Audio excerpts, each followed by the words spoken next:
এই মাহফিলের প্যান্ডেল এটা।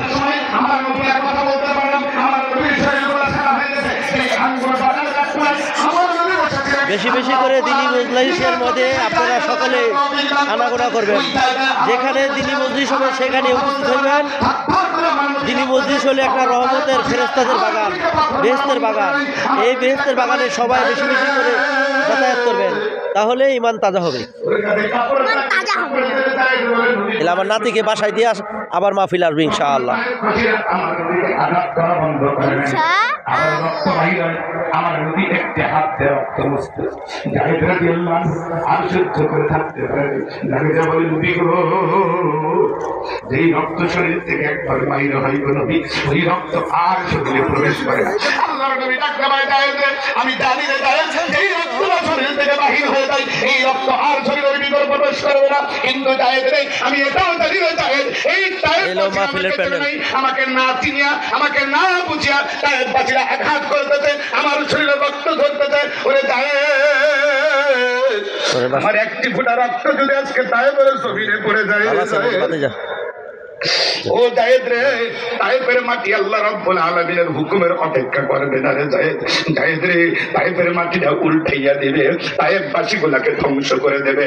ও জায়েদ রে, আমি রহমাতুল লিল আলামিন, আমি রহমাতুল লিল আলামিন যেই জায়গার ভিতরে থাকবো সেই জায়গায় আল্লাহ রাব্বুল আলামিন গজব দিবে, এটা আমি নবী সহ্য করতে পারি না। আমার নবী রক্ত মাখা দুইটা হাত আল্লাহর দরবারে তুলে দিলেন, থরথর করে ঠোঁটগুলো কাঁপতেছে। আমার নবী ডাকতে পারে, কথা বলতে পারে না। আল্লাহ রাব্বুল আলামিনকে বলে, ওরে মালিক, তায়েফবাসীরা আমাকে চেনে নাই, না চেনার কারণে আঘাত করেছে, রক্তাক্ত ঝরিয়েছে, আমার শরীর থেকে রক্ত ঝরিয়েছে, আমার কোনো অভিযোগ নাই, আমার কোনো অভিযোগ নাই। তোমার বাসায় দিয়ে আসো না, তোমার বাসায় দেবা না, তায়েফবাসীগুলোকে গজব দিয়া ধ্বংস করো না। বন্ধুরা আমার, আমি বলতে চেয়েছিলাম এই দাওয়াতের ময়দানে উলামা ইকরামরা আঘাত খাইছে কি খায় নাই? আমার নবী আঘাত খাইছে কি খায় নাই? খাইছে। আর আপনি খান না কেন? আমি খাই না কেন?